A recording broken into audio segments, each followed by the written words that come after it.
choice is all up to you. Too many things, don't know what to do. Speak your mind and you won't get judged. If it kicks off, you won't hold no grudges. What? Come online, come online. CSI, CSI. Come online. CSI, CSI. Yeah. Hello, welcome to Common Society Issues again. Today we're back with our new guest in the studio today with Plantain Papi. How are you doing, Plantain? I'm very good, man. Thank you for coming. It is, yeah. We're okay with that, yeah. How are you today, Plantain? I'm good. I'm alright. How was your journey coming in here today? It was calm. Loving the new studio, man. Thank you. It's crazy. That's good. Yeah. Thanks for coming in. And you did the music actually for Common Society Issues. Yeah, you hit me up. I did the intro music. I'm probably gonna do some more intro music. We can have a bit of variation every now and then. Of course, yeah. I did the intro music. Yeah. I really appreciate that. Yes, he is the first artist to actually do the intro music for Common Society Issues on the RANT episode series. And we appreciate you for doing that. Anyway. Appreciate that, man. So you're an artist in Dublin. Yeah. And you live in Dublin at the moment, right? Yeah, I live in Dublin. Yeah. Were you born in Dublin? I came to Ireland when I was around like 2 or 3, so I'm pretty much born in Dublin. You know what I'm saying? I don't know anywhere else, but that's good. So you're pretty much Irish now, Black pretty Irish much growing up and all that. Yeah. So what kind of music are you into? I'm into a lot of music. I started off. I'll talk about my musical journey a little bit, so I can just go. Yeah, please. Yeah, tell us a little bit about yourself, because I'm sure everyone here will be wondering, who are you? Who is Plantain Papi? So the name is a bit peculiar, but we'll get to that. But I started music when I was around like 11 or 12, maybe a little bit younger. My dad started taking me to classical piano lessons. Oh, good. So I started learning classical piano, reading music, stuff like that. I didn't really like it because it's very boring. And I was so young and I just wanted to play the drums. I wasn't getting it. So then eventually I started like meeting other people around the same age as me that were, I play the keys, I do this, I do that. So then I started building an interest in it. And then when I went into secondary school, I met these guys. They're in a group called Hair Squad. A really big Irish group at the moment. Yeah, I know them. Jesse and his brother Isaac, we used to go back and forth and just rap every day in school, every day. So when I got into college, I had like a bit of a background to like start doing music. I knew how to rap, I knew how to play music. So it was just a matter of putting the bricks together slowly. We're still putting the bricks together, but we're getting somewhere. Yeah, I know about Hair Square as well. Like, they're one of the big talent in Ireland as well. Yeah, one of the few that got like, good label, good style, everything. Yeah. Okay, yeah, that's good. And you say you know how to rap, and I also heard something about you knowing how to produce as well. Yeah, so I used the knowledge from playing the piano and stuff like that to like, okay, as a foundation. So when I got into like music production software, FL Studio, I started like putting it together, putting the bricks together more and more. And then I can produce music.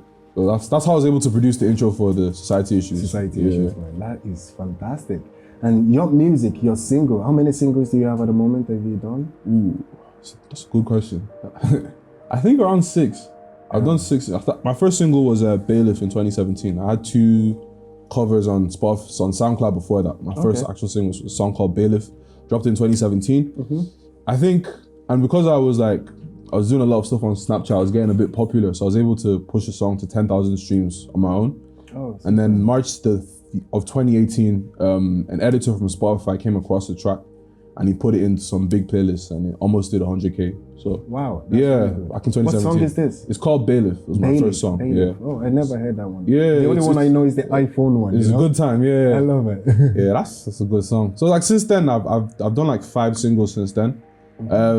You call it iPhone, it's actually called Good Time, but it was supposed to be called iPhone 10, but Apple wouldn't let me call it that because of copyright and stuff like issues, that. But everyone knows it as iPhone. So. I don't even know the name of the track. You say I called it iPhone now because I love it. That's a word that sticks out in it. But yeah, that's good.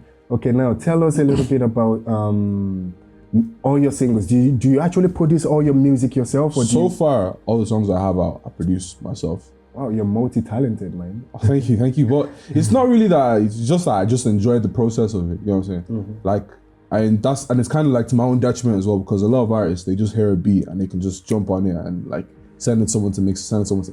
But if I hear it, if I have a song that I want to make, I'll have like everything in my head. And I just need to get it out. You know what I'm saying? So it's difficult for someone to like, oh, here's this beat, jump on it.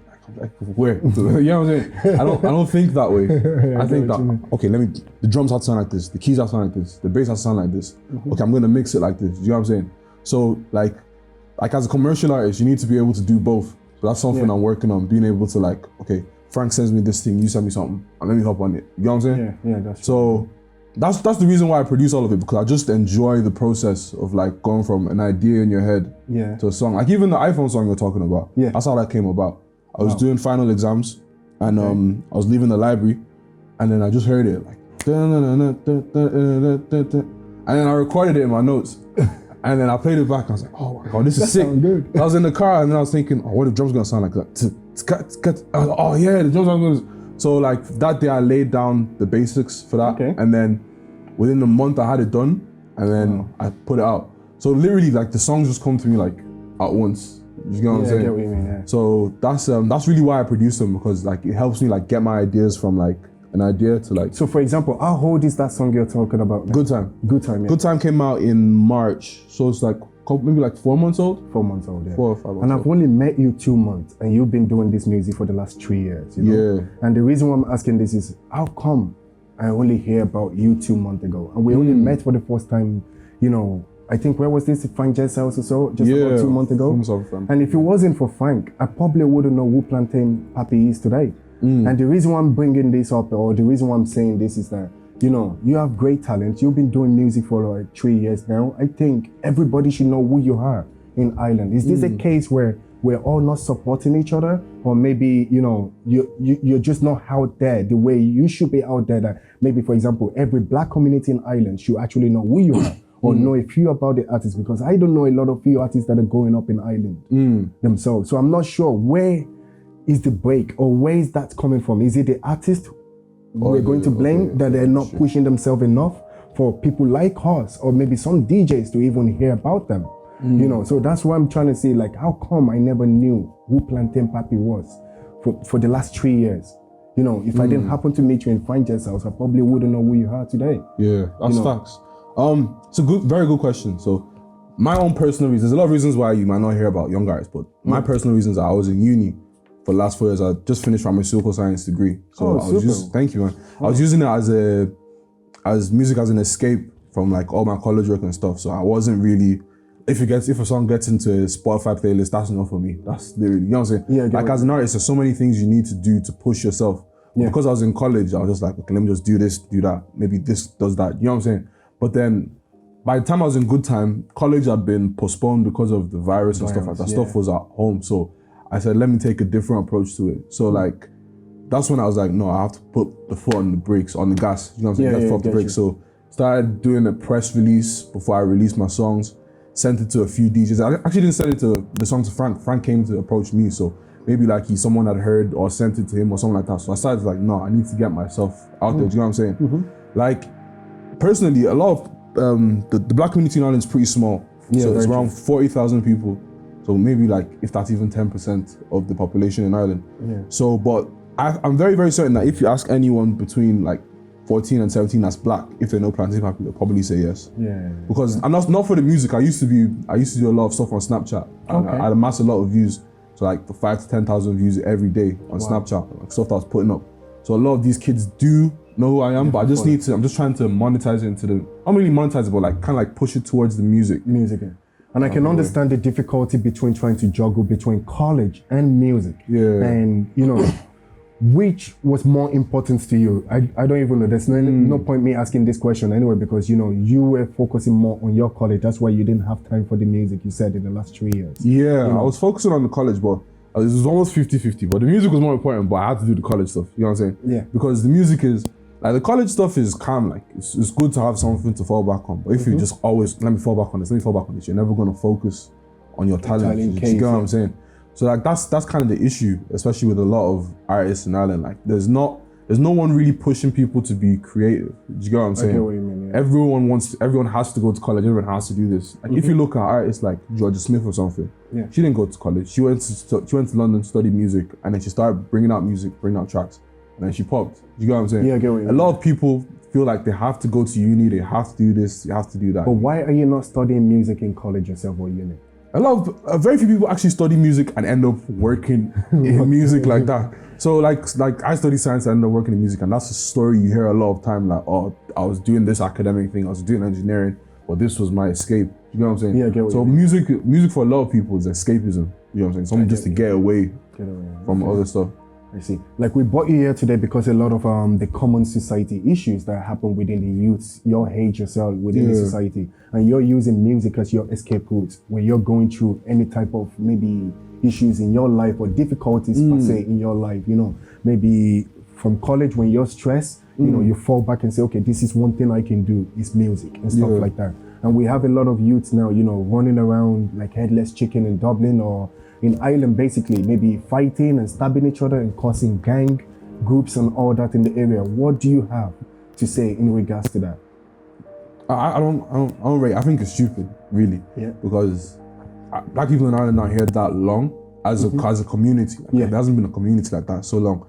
And like, if we're able to stay together and work on stuff, it's better for us because we're still at a growing stage. We're still at a growing stage. There's no need for gang violence or anything like that because it's not really heavily prevalent, but it's still a small issue. You know what I'm saying?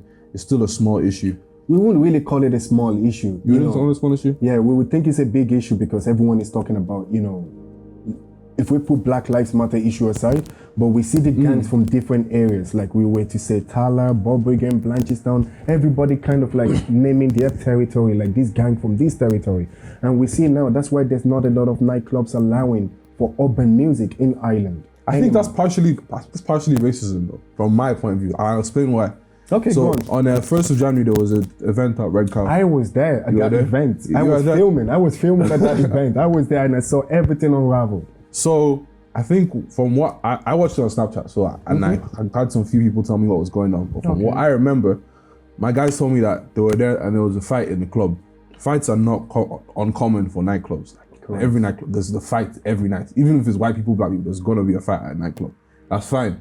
But the police response was too much. It was too heavy. On that. Like they see about like maybe 100, 200 black kids outside. They're scared. They don't know what to do. They bring out 50 police cars, a helicopter. Like these are government. You know how expensive it is to pay all of those police officers to come there. Yeah, to you're right. Put fuel in the helicopter, put fuel in all the cars just to beat some black kids. Why? You know what I'm saying? They don't know how. They don't know how to like work with us. They don't appreciate us. You know what I'm saying? Like if those people had a fight in the nightclub, bouncers should take them out. They shouldn't be allowed back in. You know what I'm saying? That this shouldn't be a police issue. Like outside Crystal, outside 22, there's fights every night from different people boxing the bounce. It's a very common story. Like people have fights outside nightclub. So to now say it's gang violence is a stretch. Like the people that don't like each other, that when they see each other, they're gonna hit each other. That's camp. But they should remove them from the venue. But the thing is, when they now say black people can't do this, is wrong. You know what I'm saying? Black people should be able to like, let's have a night out, let's have this, let's have that. And if something pops off, they're able to get the bouncers to send them away or the police to take those individuals. Why do the police have to lock off the whole event? And that's become the story. Like, I'm not gonna name nightclubs, but so many nightclubs, and you know yourself, like so many nightclubs in Dublin city centre, they don't want to book urban events, they're scared, they're saying this, they're saying that. Partially because of the police response. When the police come to like something that's to do with black people, they don't come in like 5 of them or 10 of them. They bring out the whole force. You know what I'm saying? I get what you mean. Putting a strain on police resources for something. You're absolutely right with that point there, because I made the same point back in January as well, when I watched everything unravel. I think what happened in January, definitely the police was required there. I wouldn't say the securities alone would have been able to handle it because there were just too many.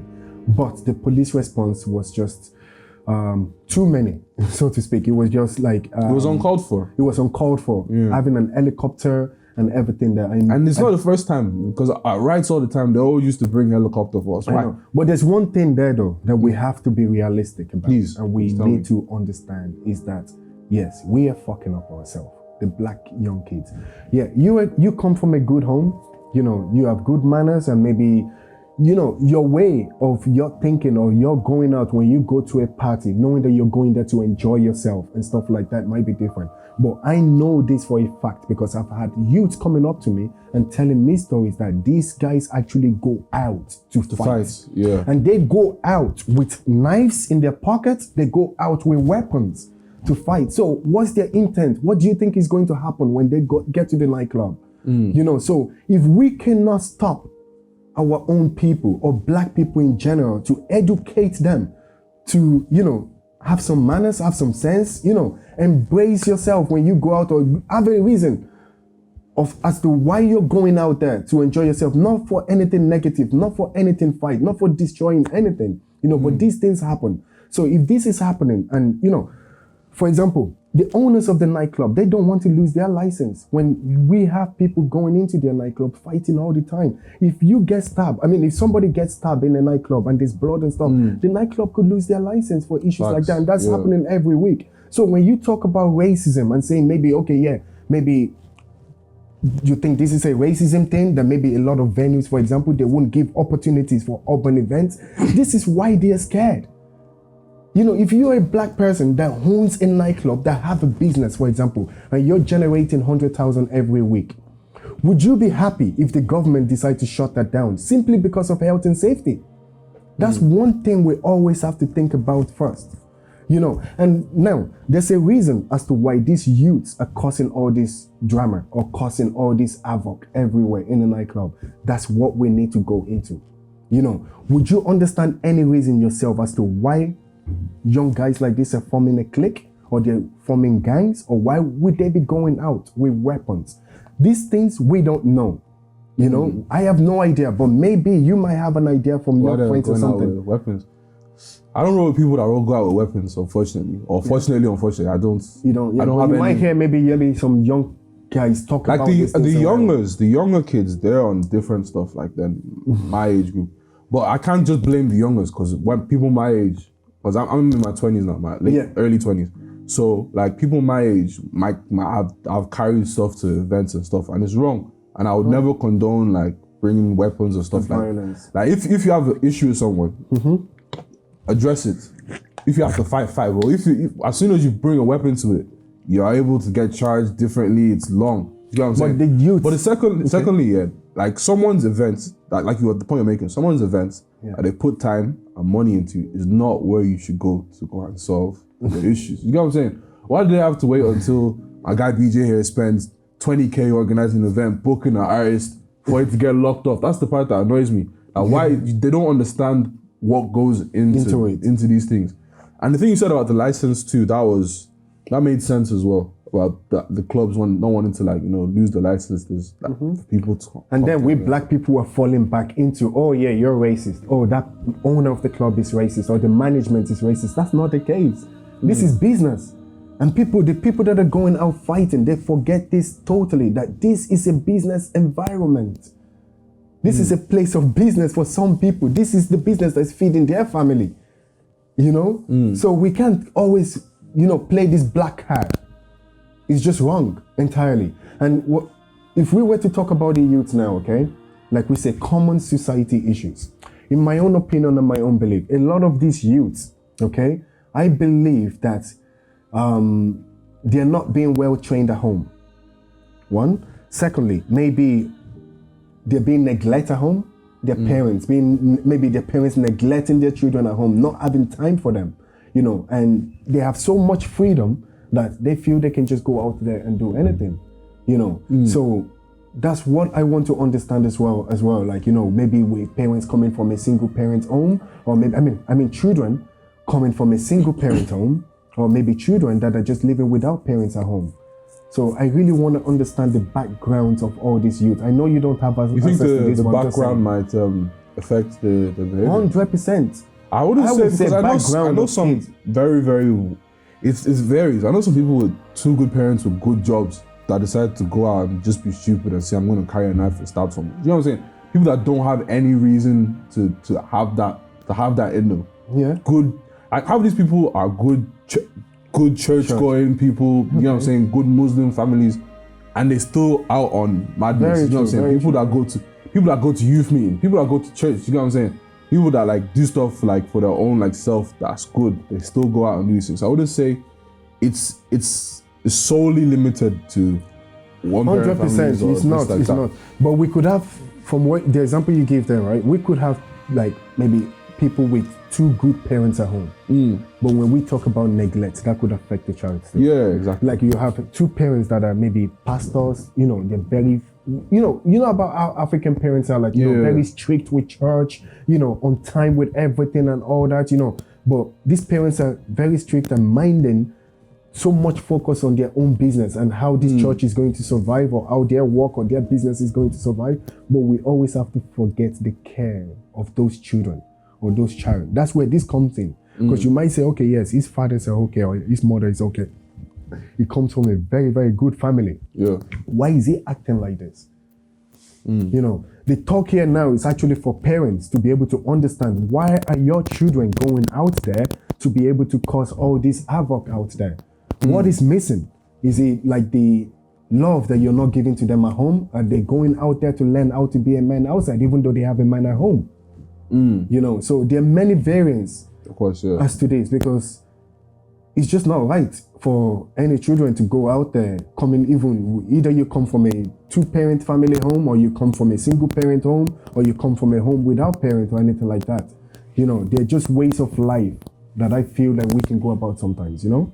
I don't know, sometimes it's good to like look outside like Ireland and see like maybe like UK events. Like UK, maybe it's because black people have been in the UK longer, because it's not like they don't like have fights or stab each other after the event. It's only recently I was learning that even after the BEC awards, like niggas shoot each other, they like guns out, everything. Like it gets very violent at those events. And those are black events as well. So when you kind of look at it, I still feel that we should still be able to find a way to have events. Do you know what I'm saying? Yeah. And think of, obviously, ideally, it would be best to stop the violence, but we still need to find a way that we can still have events, even with the violence there. Would you have any suggestion?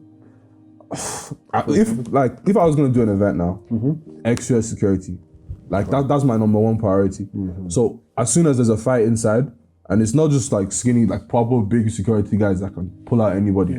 As soon as there's an altercation inside, a bottle break, anything like that, that knows a trigger, those people are removed out. And then they're sent outside. If they start fighting outside, police are called for those individuals.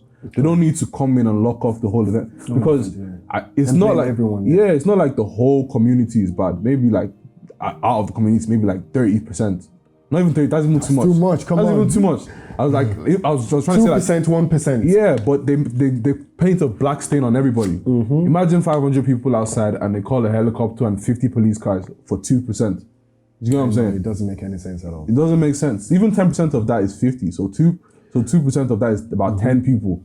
Correct, yeah. We can talk about this all day, like, and I don't think there's anything that's going to change here unless we bring something like a new law or something in place. What kind of law would you say? I don't know. We're just ranting here now, like, you know, like it's not like I would have any kind of law, but I would say imagine, this is just an imagination that we're able to suggest something like, knowing that, okay, there won't be any black card or any race thing going on saying, okay, these nightclubs, or for example, they don't want to give their night out because they're scared of, you know, stabbing events and stuff like that. But if we have something in place knowing that, okay, if there should be any stabbing or any attack or any fight in a nightclub within the black community or any urban place like that, although we do know, white people do fight and stuff like that, but you do have to understand one thing: when black people do things, we do things loud. We overdo things, basically, you know?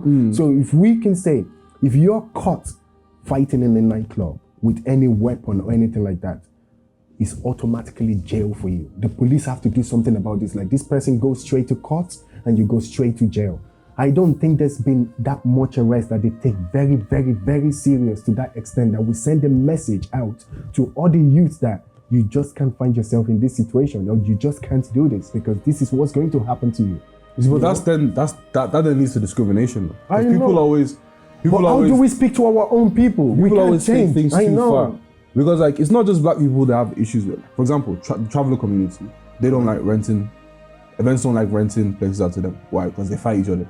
So they're all like relatives, like second and third cousins. And when they like have their weddings and their parties, in like even similar places like Red Cow and stuff, they fight each other.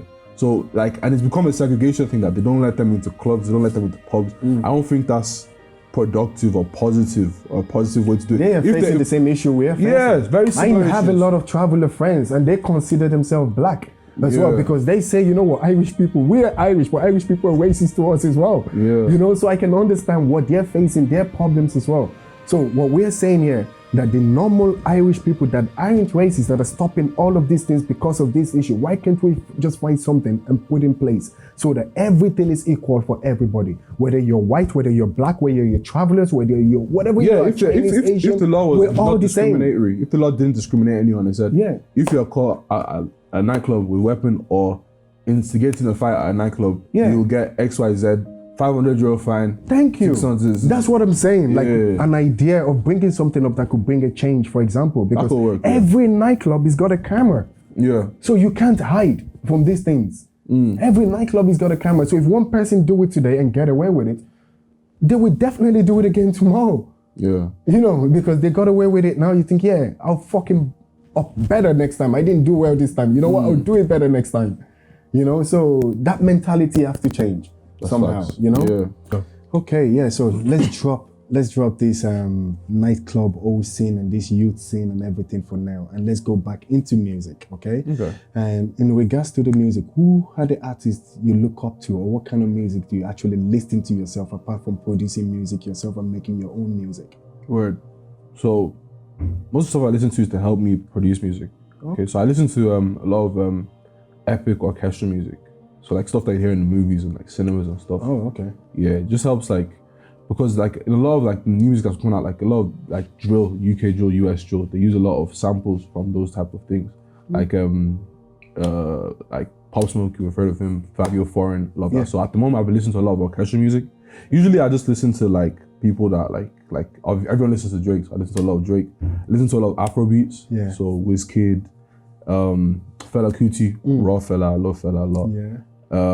You're only young. What do you know about Fela? I had to do my research. The guy is like this. He's like common society issues, talking about what was affecting the people there from like even just things like random thoughts like water. Yeah, water has no enemy. Why are people bleaching? You know what I'm saying? Just I get you. Proper like things that like relate to people. So I appreciate like artists that are able to like not just rap about what everyone else is saying. Talk about stuff that like affects them. I listen to a lot of, what else I listen to a lot of? A lot of UK music. UK music as well. So whoever's popping, I listen to it. So yeah. So in the music industry as well, like while you're popping out of Ireland and stuff, what country would you actually represent? Would you represent Nigeria or would you represent Ireland or UK? I represent Ireland. I grew up in Ireland. I don't relate that well with anywhere else. Like those things have affected me and influenced me. So I obviously give credit back to where like the sound came from. Correct. Definitely. But I have to rep Ireland. This is home. Like, as you see, man, we have one of our new Irish black artists there. So I would say you have to, we've got to a stage where we have to start supporting each other. And I've only met this guy 2 months ago.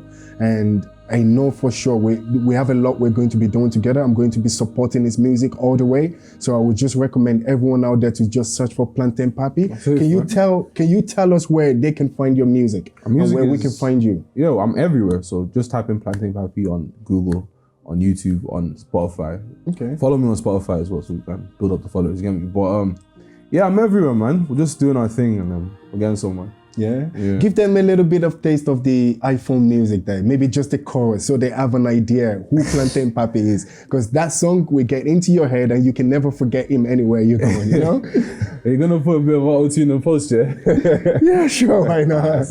I'll put a bit with it in post so people will know what it's about. So yeah, the song is called Good Time by Plantain Papi. It's out everywhere. Stream it, please, I beg. Yes. The video's out. We're gonna shoot some more videos with BJ, so it's gonna be sick. We're looking forward to that as well. I will show you a sample of the video here on the screen anyway, so you can enjoy it. Yeah, that's the video there. So. Yeah.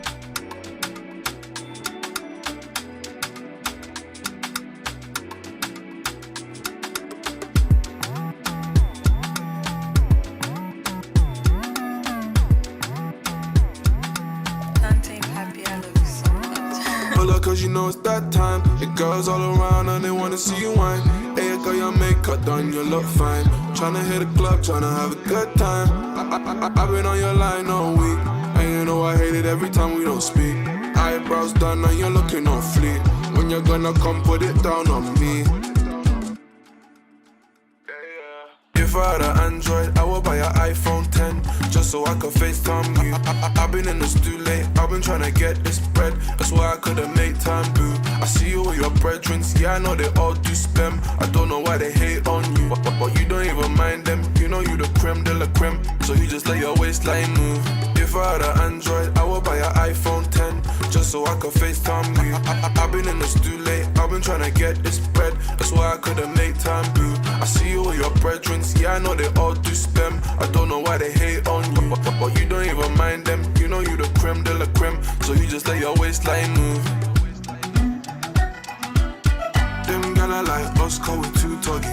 Every day we figure make a new money, and we take no risk for the bands. So don't mess around, cause we too cruddy. See, I never had need for a mash. All I ever need was the cash. Me, I take y'all out. Bare pay me a splash, but she still tell her friends that I'm trash. You see, my brothers make money off the high grade. We don't get time for no migraine. If she won't come on my place, I for break it down like light days.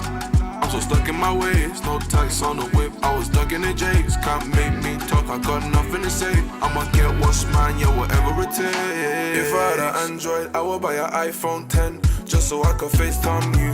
I've been in the stew late, I've been trying to get this bread, that's why I couldn't make time, boo. I see you with your brethren, yeah, I know they all do spam. I don't know why they hate on you, but you don't even mind them. You know you the creme de la creme, so you just let your waistline move. If I had an Android, I would buy an iPhone 10, just so I could FaceTime you. I've been in the stew late, I've been trying to get this bread, that's why I couldn't make time, boo. I see you with your brethren, yeah, I know they all do spam. I don't know why they hate on you, but you don't even mind them. You know you the creme de la creme, so you just let your waistline move.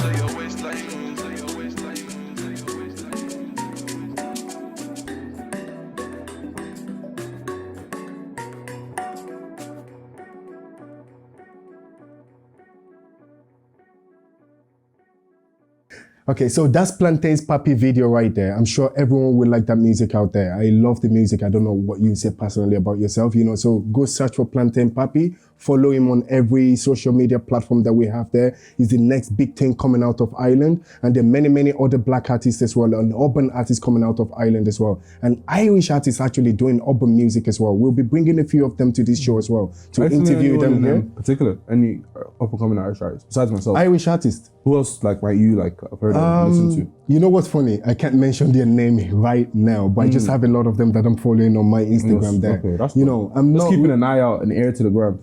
Yep. That's it. And I'll be bringing a few of them on board as well to be able to talk about their music as well. Of course. You know, I appreciate what you're doing for the culture with this type of thing. Hopefully, like, it takes off. More people are able to like come in, see what you're doing. You know, like these are the things that we need. We're building an infrastructure. Yeah, because we're not only trying to talk about common society issues here. We're also trying to help each other here as well. We're trying to help all our Irish artists, not only artists, anyone within. In Ireland that is doing something that can influence and help other people in a way, you know? So let's bring it on board, let's support each other and let's help each other out there. So that's why not only we'll be discussing society issues, we'll discuss issues, and I mean, we'll discuss things that can help others as well and help each other grow, you know? So thank you for coming on board. Thank you for having me, man. I had fun. That's it for today. We'll be back next time again on CSI. Please don't forget to follow us, subscribe as well, and share our videos too. Thank you so much. Bye. Have a fantastic day. Bye. Come online, CSI. Come online,